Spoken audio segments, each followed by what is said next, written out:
It's a warm welcome to Her Standards. My name is Queen Tambori. As usual, it's always a privilege and an honor to bring you your favorite weekly dosage of inspiration. Remember, this is the show that is your direct connect to women you need to know, both those who are in the mainstream and those who actually were here before even some of us were born. Now, today, I am also extremely privileged to be sitting in the presence of a legend in the film industry. Remember, this is the show for change makers, for news breakers, and of course, trailblazers. Sometimes you go back in time, like today, and I'm very excited to have with us Njoki Muhoho. I want to introduce her, but before that, remember, you can talk to us, get in touch with us, tell us what you want to see more on this show, tell us where you're watching us from. We are available at KTN Home on Facebook, Instagram, Twitter, also TikTok. Apparently we're on TikTok. Or you can also hit me up at Queen Tambori on the same socials. I'll be very, very glad to get in touch with you. And thank you from the bottom of my heart for all the feedback that has been coming in. I'm about to introduce a guest, but there's also one special person I want to send a shout out to, and that is none other than Bam Eye Fashion Collection. You need to check her out on Instagram. She's actually the lady who has dressed me up today. My pants are courtesy of Bam Eye Collections, and it is a two-piece. You can keep up with the full outfit on my social media platforms. But don't I look amazing? Njoki, do I look nice? You look very nice in blue. Thank you. Yes. You also look lovely. In black. Very nice. Yes. How are you? I'm fine, thank you. Good to see you. Good to see you too, and thank you for having me on your show. You know, we have been looking for a woman in film, and I think it is such a good, it's a good place to start, that we're actually hanging out with you. Let me just read a bit about her so that you understand why we are happy to have her on the show. But you didn't let me edit that before you read it. Okay, go ahead. No, you're going to edit. You're going to edit. I'll say what I have, and then you're going to copy it. Go ahead. So, Njoki is actually the CEO of Zebra Productions. Am I right? Correct. Yeah. At one point, not far back actually, she was also a director of MultiChoice Talent Factory. Yes, the Academy Director. For East Africa, right? Yes, about a year ago. Yes. I left a year ago. Yeah. Yes. Let me carry on. I'm not done. You're doing well. You're doing well. I'm doing fine. I do my homework. Yes. Okay. And then, of course, in 2020, she was actually recognized as the most influential personality in the film industry. Yes, and influential woman in the film industry. That was the inaugural Women in Film Awards. Yeah. Yes, that's correct. That's so correct. far you're doing well. So far so good. Yes. I am moving on. She has been a board member at the Kenya Film Commission. Yes, a while back I was a board member at KFC. That's correct. You have done so much. I'm not done, by the way. And then, of course, she is the first African woman to attend film school, and that is at the Newyork Film Academy in Hollywood. When you say first African woman, let me correct that, because there are lots of African American women. Okay. Let's just say when I attended New York Film Academy at Universal Studios in Hollywood, I was the only African at the time. At that time. But there were others who'd come for a week course and go away. So it's one of the few first ones. One of the few first African women to yes. attend New York Film Academy in Hollywood. Yeah. Apparently you brushed shoulders with a couple of big shots. Yeah, I guess so, because if it's a prestigious school like New York Film Academy, which is bang on in the middle of Hollywood, that's providing from 1 year course. At the time, the longest course was 1 year, which I attended, but there could even be a week course, 2 weeks course. So a lot of film stars, people in the film industry, would take their kids during like the summer holidays to do an acting class, a directing class. So yes, there were a few famous people, and then the strugglers like us. You want to name? No. You're modest. I'm modest. Okay. And they were not in my class, so I'm mainly in the acting class. In the acting class. Yes. Good stuff. Yeah. But still an achievement. But we did have the opportunity to do our student films at Universal Studios a lot, and we had a few lecturers who are also doing work at DreamWorks. And the building we were in, they used to call it the Spielberg's building because it was 2 floors above us. Seriously? Finally, done some name dropping, but edit that out. Yeah. I can tell you for free, my producer is not going to edit that out. As a matter of fact, she's going to find a way. What I would rather say is I reconnected again with New York Film Academy. I've been working very closely with them. They've put me on their website as one of their noteworthy alumni. I'm there in their website. And now I've just signed a contract with them as the agent for New York Film Academy in the Greater East Africa. Look at so that. I think I'd rather talk about that than where I was and whom I rubbed shoulders with. To me, what I am doing with that is more important than just name dropping. Oh, yes. Well said. Did I leave out anything? Actually, that I'm a dual career person. I've been a management consultant for 32 years. So that you need to know. Filmmaking is just a second career. Yeah. Well, not that the other one is first, but I've always done them together. Concurrently. So I do them together. So that is important as part of my identity, that I run two careers at the same time. Good stuff. Yeah. How is that going? Interesting, because now it's gravitated towards doing government, public sector work at no real choice of my own. So right now, like I've been working with the Judiciary Service Commission on the executive recruitment of the Court of Appeal judges and High Court. I was the one behind the last two, the current Chief Justice and the previous one. I was the one behind that recruitment. And a few CEOs. I'm also working on a few CEOs for public sector. So I do a lot of executive selection, and at times I'm just training the teams and doing all their templates, their questions, their everything, and enjoy the public ones that are on TV, because I sit here marking them and sending them texts. That question is not the way we have it. So that is fun. And then I do a lot of change management programs for big parastatals. So that's enough for that. That's enough for today. No, you remember, this is the show for women. So anytime you have something, cooking up your sleeves, where... You told me we're going to talk about film, so forget about management consultancy, but your audiences will be confused. People out there know me either as a management consultant or as a filmmaker.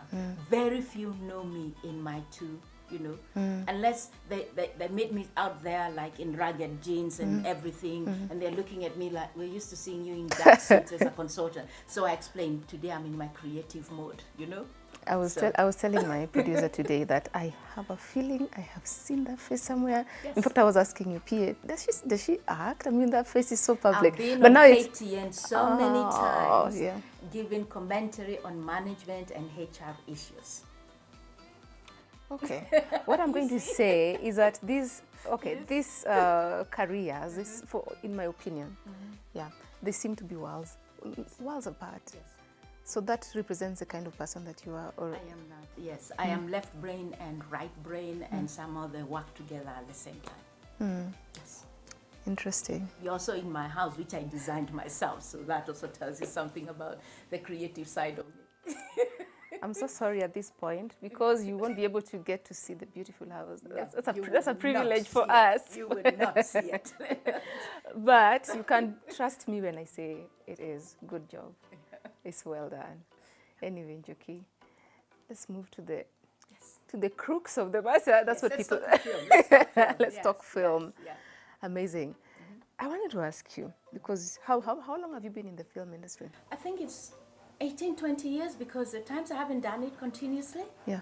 And I think when I look back, when I actually did some activities or initiatives that were specifically film, it must have been 1994 when I participated in the Mnet New Directions script writing competition. That is the first time I ever did anything specific on film, besides spending hours and hours watching movies.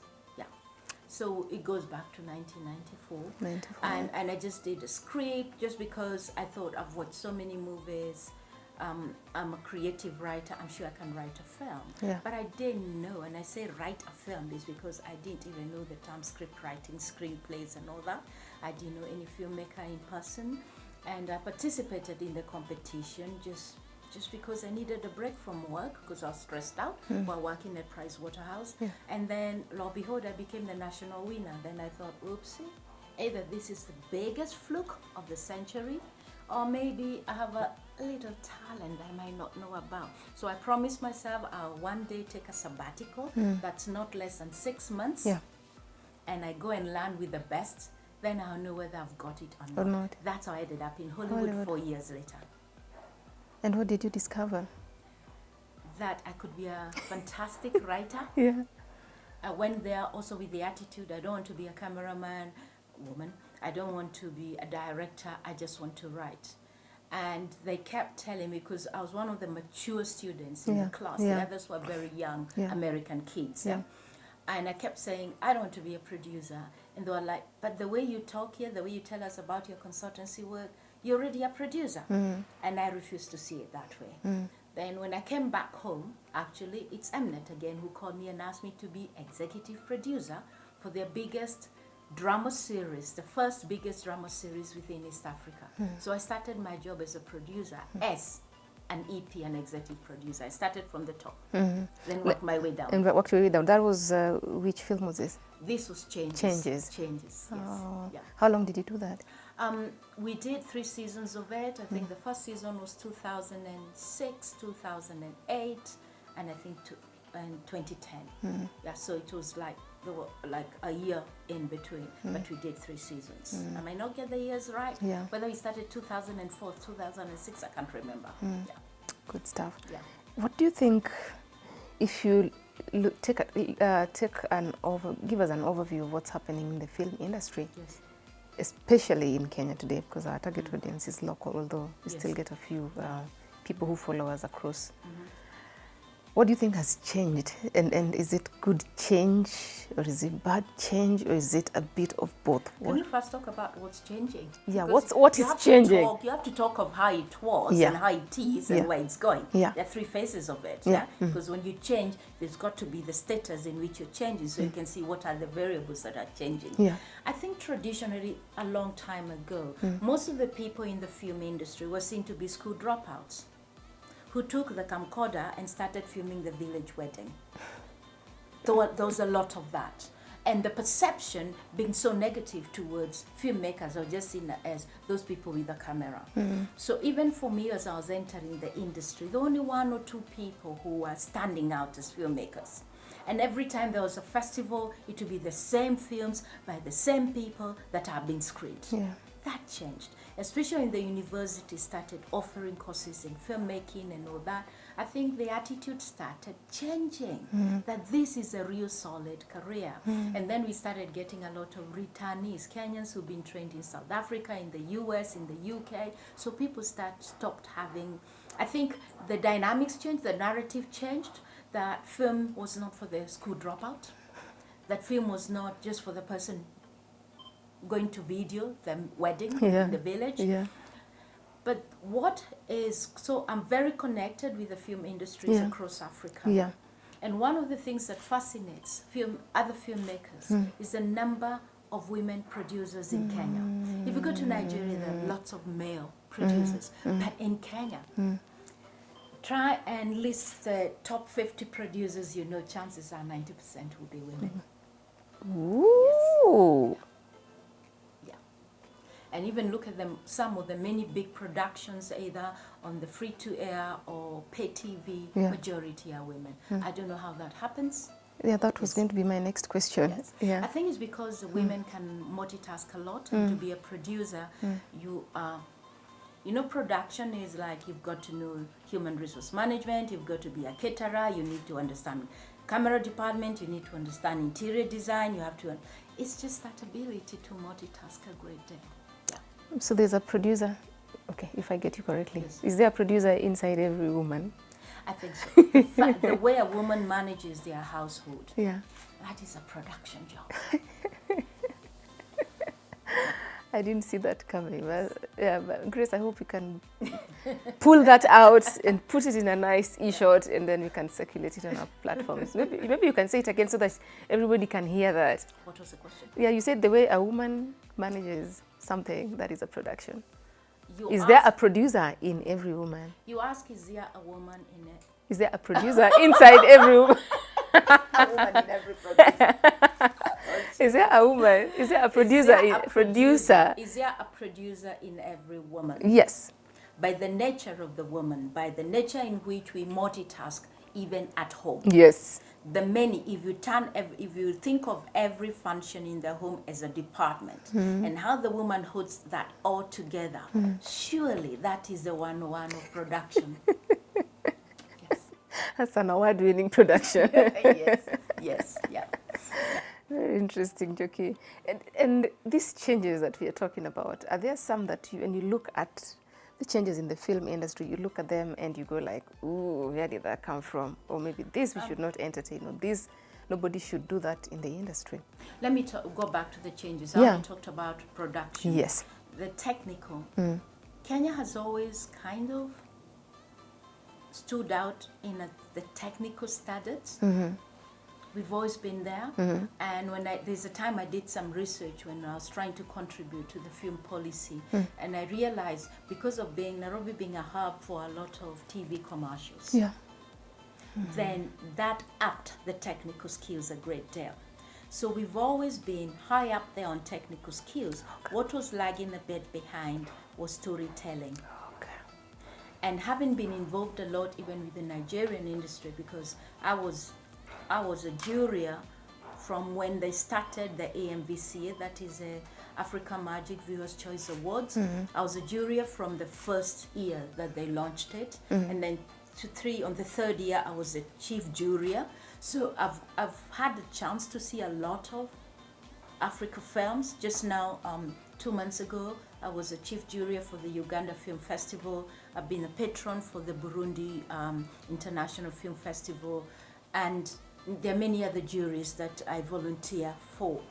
And therefore, I do get an exposure to all the films. Like this year, I've also done the Durban Film Festival, content shop, and also meeting filmmakers from there, training them on business.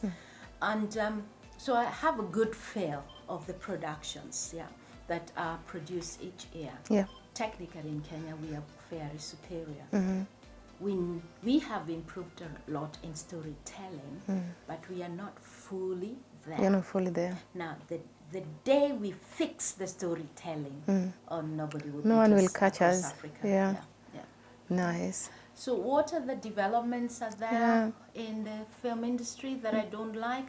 I won't call it developments that I don't like. The lack of development at a time where the industry has no choice. In Kenya, we still don't have film policy.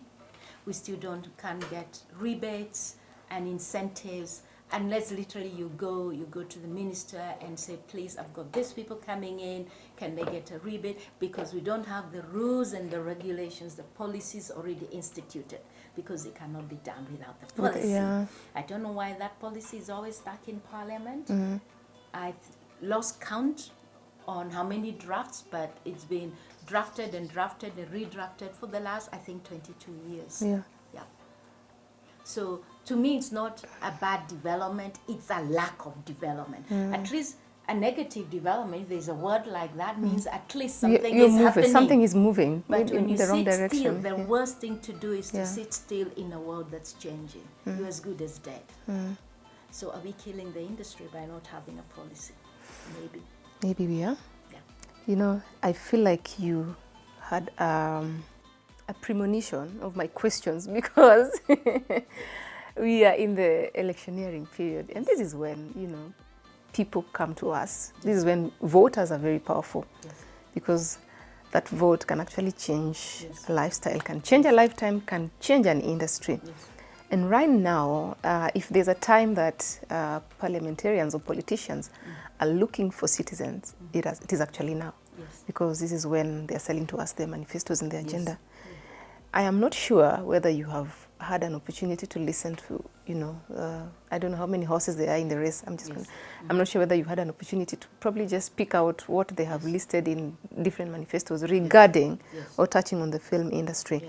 Is it good, or is this the point where we can actually call them out and say, no, you need to do more for us? Does it even matter what they say? I can even quote what some of the presidents have said in the past.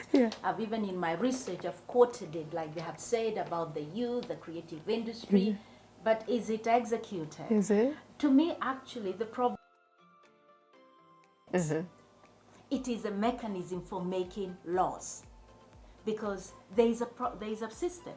A bill has to be drafted, or a cabinet paper. Yeah. It has to go to parliament and be debated on. Then once it's approved, it goes to the next stage. The president can't just decide, there's this law and I'm signing it. Yeah. So the problem is not the president. The problem is the system. Maybe our parliamentarians have not yet appreciated that in Kenya we sit on a gold mine, that we can be as good as Nigeria, where film in itself, revenue from film, ranks between the first, from number 1 to number 3 of revenue generators for the country. Kenya can even do better than that. Yes. But the system will not allow us. The system is not allowing. Yeah. The lawmakers are not making it happen. It's not for want of skills. It's not for want of competences and people interested in the industry. Right now, there are just so many people. As we receive requests for people to come on our sets, even for free, So the people are there, the skills are there, the environment is not as conducive as it should be. Yes. At that point, maybe you should tell us if you're on social media. I know right now people are getting bitter. It's some conversations are very difficult to have, and those in the film industry probably they're just listening and they're feeling your pain and your frustration because they can relate. Are you on social media?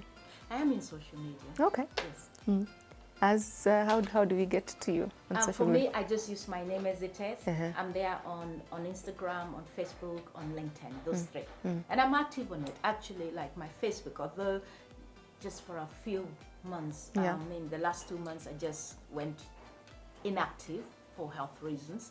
But I'm usually very active, especially on my Facebook. LinkedIn, more on my consultancy work. Yeah. And social media. And it's always my name, Njoki Muhoho. Njoki Muhoho. It's easy. Are you on TikTok? No. No way. It's not me. It's not me. Yeah. Anyway, if you have any questions for my guest for today, I am sitting with the one and only Njoki Muhoho, and we are talking about matters film industry. Very interesting. What is the real story, and not real of R-E-E-E-L, the real story of R-E-A-L, story behind the scenes, what actually goes on. I am very excited to bring this conversation to you on Her Standards. As usual, it's always a privilege. We want to take a short break, pay some bills. Remember, you can still keep in touch with us across all social media platforms at KTN Home. You can also hit me up at Queen Tambori. Hit up Madam Producer. She's called Grace Waweru. You can find her on all the socials. Talk to her, write to her if you feel like you need to sit right across from me like I am doing with Njoki today. And of course, a special shout out to a creative lady. By the way, she's in campus. She told me she's doing business and also going to school. Quite an amazing lady called Bam Eye Fashion Corner. Find her on Instagram and all social media platforms and check out all the creative stuff she's doing. We'll be right back.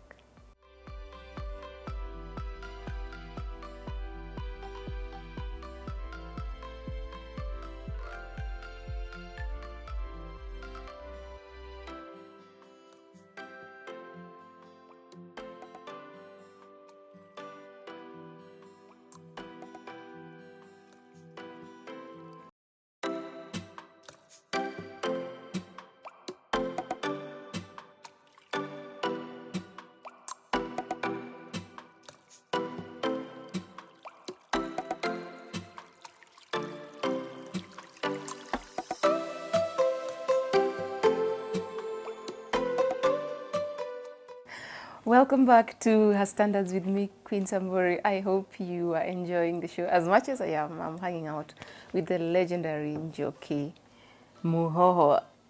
During the first part of this show, I gave you a long bio of herself, but right now, I'm just gonna keep it very short. Let's just call her a Jill of all trades.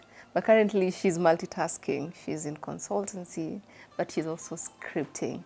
My name is Queen Tambori. I'm happy that you're still here and keeping it Her Standards. This is the show where we connect you to women you need to know, and for good reasons.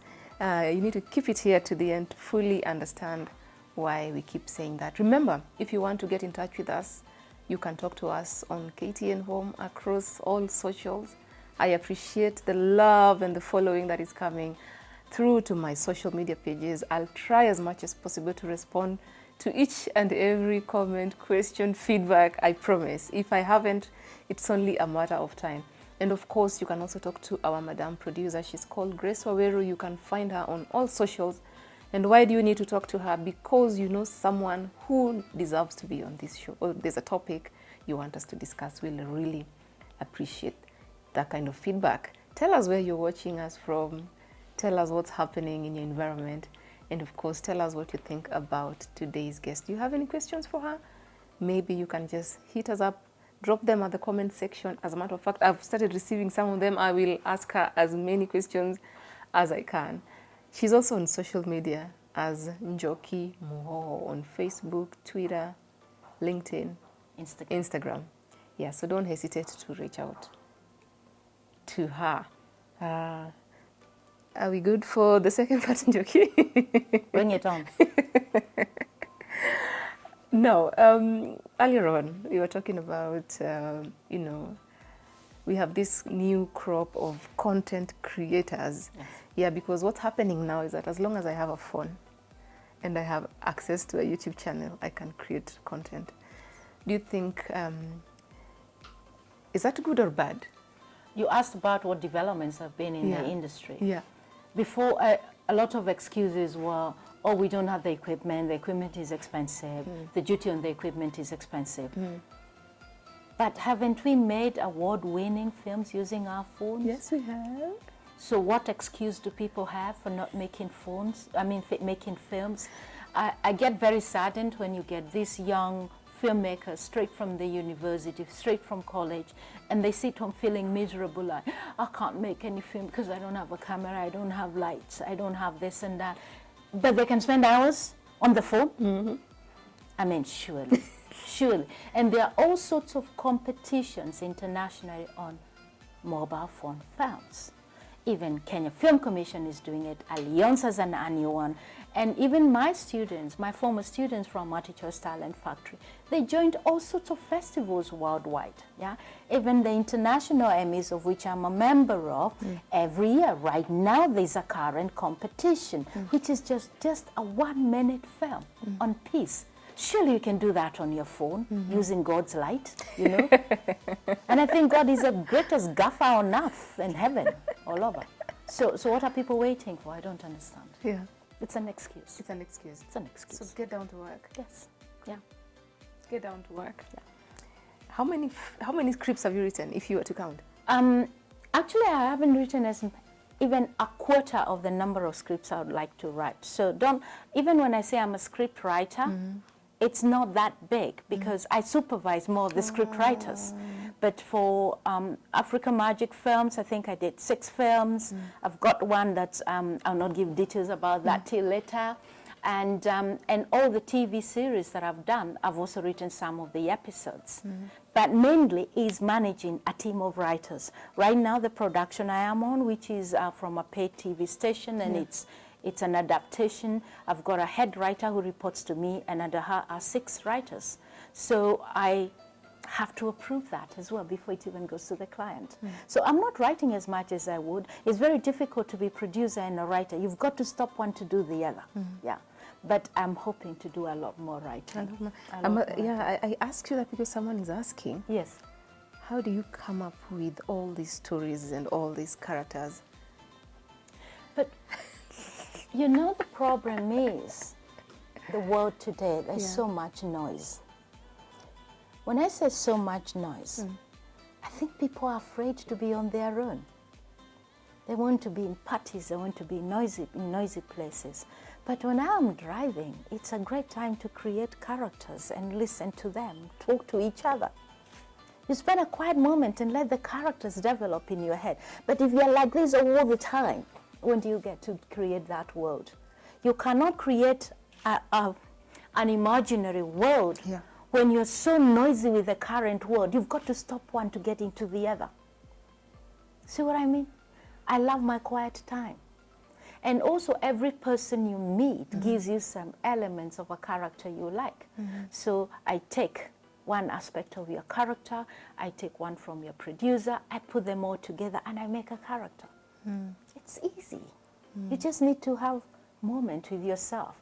There's my script writing teacher in New York Film Academy said, when you get so good in script writing, you develop the characters. You find those characters start having conversations in your head that, and I've gone through that. It feels cuckoos, where you at night you wake up and say, shut up, I don't have a pen and paper yet, you know? Yeah.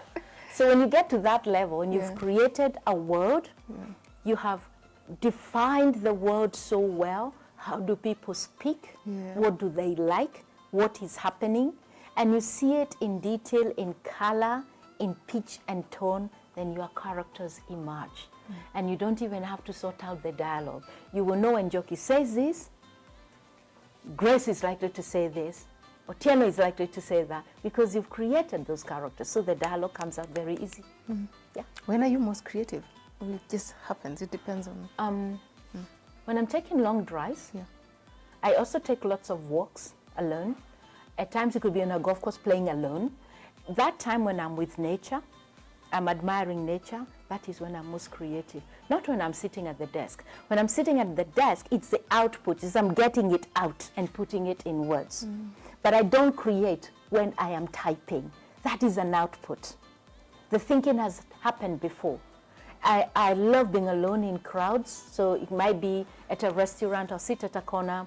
In the one place I frequent very often, a sports club, I'm described very often as the girl at the back of the restaurant or sitting in the garden with a pen and paper. That sounds like a movie title. Yes. I observe and I scribble. I write a lot.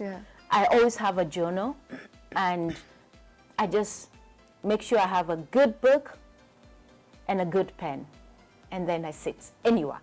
Even in a bar, I can sit at a corner and write. Yes. Talking of movies, well, of course, I've watched several about the woman by the window, the girl. What kind of creations do you like? Like, what kind of movies do you like? What sort of movies do you like?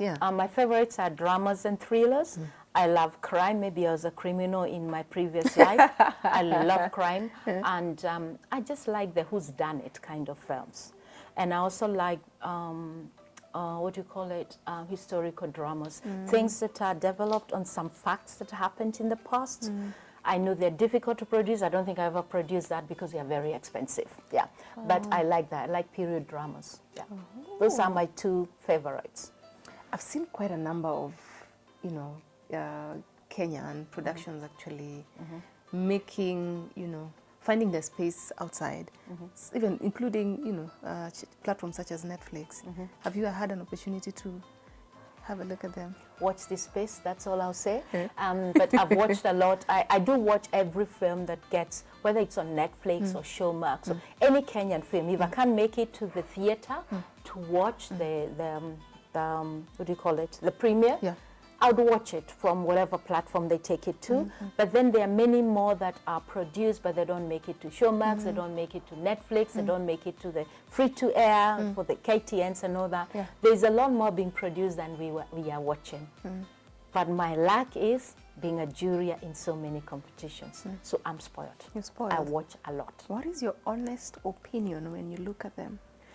Excellent technical quality kind of shots. Directing, the acting is also good. Story we need to work on that, and sound. Say that. Oh, and story, sound, and score. It's time we started composing a lot more of our own score for the films.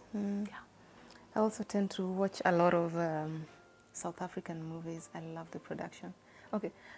Maybe you're technical because you can actually critique the things like sound and all, but when I look at the storylines, I find the fact that South Africans or even Nigerians, even our neighbors from Tanzania, sometimes I feel like they tend to write better? Tanzanians are very good storytellers, that's for sure. Yeah. South Africa are also brilliant in, they'll give you something so modern, so contemporary, could be placed in even in New York, in Los Angeles, but they always have the cultural angle. Yes, that one. We do not, we had this debate in Uganda when I was giving my speech in the Uganda Film Festival Awards. First of all, I met with the filmmakers and I said, you've got to be authentic. You've got to do that which is Ugandan. Even as we've got to do that is Kenyan. And several filmmakers said, are you telling us to be traditional, but Uganda has developed? I said, you are mistaking the word, traditional and authentic. I'm not telling you to do the calabash stories of the witch doctor and whatever. It's not that there's anything wrong with that, but you can do a Nairobi story that's so contemporary, but it has the hallmark of this is Kenyan. So what are we doing? I mean, I don't think we have that big problem here, but I've seen it in many countries. Why are we copying the Americans? We even copy their twangs. Their, characters are speaking in American accent, only for suddenly the tribal accents to come in unguarded, Why are we doing that? Why are we writing films or directing films, producing films that are not authentic to us? If you don't, for me, I feel if you're producing a film that doesn't show your identity, you don't like yourself. If you're proud to be Kenyan, why would you go and copy the hip hop of America?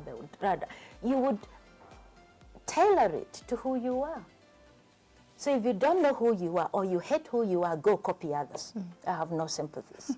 But if you call yourself proudly Kenyan, then give us something that is proudly Kenyan. Proudly Kenyan means modern.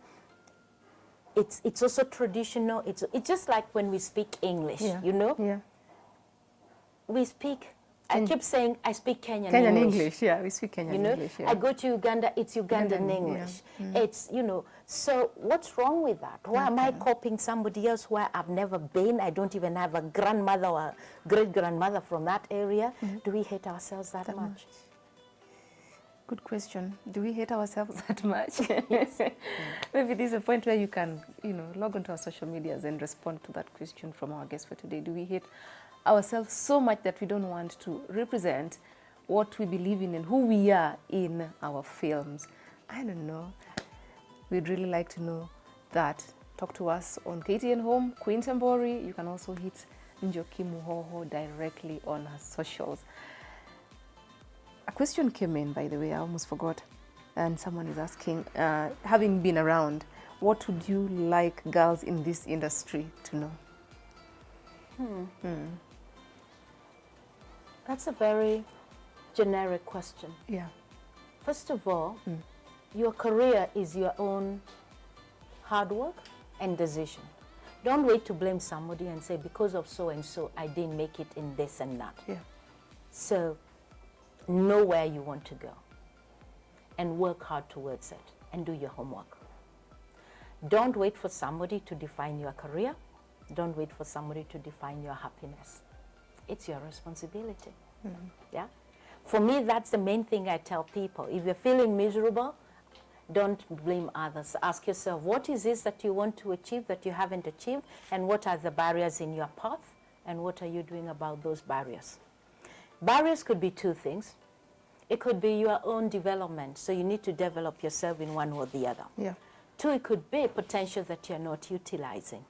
Three, it could be major, major barriers that there's nothing you can do about. They're right there in front of you. It's like wanting to be a doctor and you never manage to do any science subjects, That's a major barrier in your path. Yeah. But then if it's a major barrier in your path, you have to think of how to circumvent it. Yeah. You have to think of how to circumvent it. Because if it's raining and you wanted a sunny day, you don't get miserable because it's raining. You create your own sunshine. Create your own sunshine in your house. Yeah, so that's it. Create your own sunshine. We're having very many tweets from this show today. Njoki, Kenya has produced an Oscar Award one, right? Is there hope of getting many more Oscar awards? I'll change your question to what would Kenya do to get a Kenyan Oscar? Okay. The films we have and the potential we have, I don't see why Kenya can't win the Oscar for international film. But I have a problem. All these kids who come looking for jobs with us, and you ask them, even when I was running the academy, you ask them, what is your dream? They say, I'm going to win an Oscar. I say, hold on, can you first win a Kalasha? Let's start there, you know? So this thing of wanting to win an Oscar with your first film, for pet's sake. And if somebody tells me my dream is to win an Oscar, I'm like, okay, well, you go for your Oscar. Let me take another realistic person who wants first to win a local award, county award, go on to a national, go on to regional. Because who runs a marathon without practicing? Yeah. So being realistic. Being realistic. Yes. Kenya has the potential. Why does Kenya have a potential? Technically, we are very good. There are lots of well-competent people in this industry. 3, the fact that we sit on the equator and have one of the highest mountains, have high altitude environment, we can provide locations from looking like it's the Sahara to looking like it's in the best of England weather. So when you look at our locations, it's 1. 2, the education level in this country, compared to other countries, our education level is very high. True. Then even look at accents. We do not have such heavy tongues. Our accents are not so difficult for other people outside to understand us. That's why I'm always wondering why Kenya is not the main hub for call centers, because our accents are not so deep. So internationally, we could travel far. But if people still keep thinking, I call it the kiosk mentality. When you're thinking, I want to just do this, you know, people have to be ambitious enough and say, I can do it. But when they say, I can do it, it's not just saying, I want to win an Oscar and you're doing nothing. It's like, what are your incremental steps towards? What are the incremental steps towards? There you had it. We have actually 2 more questions to go, and then we leave you alone. Someone is asking, how has being in film impacted your life? I watch a lot of films. I've always done that even before I became a filmmaker. And losing myself to the make-believe world is a great relaxation. Okay? So just sitting after a tough day's work, just sitting alone in the room watching a movie, and I am transcended, I'm exported, I'm moved to that imaginary world. I find it very gratifying. That's 1. 2, there's also another series of films I watch, like historical ones, or whether it's National Geographic. You get educated in a very condensed way, that you don't have to read so many books. I dropped history at Form 2, and I've picked out a lot of history of the world through films. So you get educated, because you're not just watching just purely entertainment, you're also watching stuff with good content, factual documentaries and all that. Then, when it comes to creating a TV series, creating a world, you know how great it is to be a small god with a small g. You create a world, you create characters, you kill them, you even raise them from the dead, you give them personalities. Such great fun. So to me, it's so gratifying. It's fantastic. It's fantastic to think of, I'm going to have this character who looks like this, and then you write their dialogue, you write their word, you decide on their flows, you decide on their wardrobe, and then you give them dialogue, and then when they're upset you kill them. And then you change your mind and bring them back to life. Oh, such fun.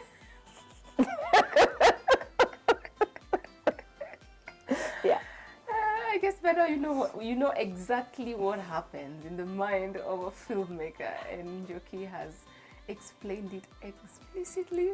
Well, I don't even think I have anything to add, but we have one final question for her. You have a bucket list, right? Yes. Are you done? Oh, no, I'm just barely halfway. Oh. Yes. Do you want to share? One thing I can say list? One thing is that I must go and see Aurora, the Northern Lights. I must skydive, even if I've just had a spine surgery, I must skydive. Those two are very much in my mind. There are others, you know, I must, I've already published a book. Now I would like to publish a couple of novels. But that's hard work. That's not really bucket list. But those two, travel is usually a big thing for me, and I have traveled far and wide. Yeah. But watching the Northern Lights, I've got to do that. I'd always wanted to camp at the Sahara and see the stars, because they say the stars feel like they're so close to you. Yeah. I've not yet done that, but I've camped at the Kalahari. But now I need to do the Sahara. Yes. Wow, good stuff. Well, this is her standards as usual. We have set, I think we've set really high standards, even in terms of the bucket list. If none of what she has said is on your bucket list, maybe you need to revise it, because it all seems so amazing. But honestly speaking, I have had an amazing, amazing time with this trailblazer in the film industry. I'm talking about none other than Njoki Muhoho. If you don't know her, do yourself a favor and go to Google, because you'll be able to get more about who she is. But of course, on this episode of Her Standards, we get to see her from a totally different light. And thank you so much for sharing your inspiration, your story, your dreams, your world with us, actually.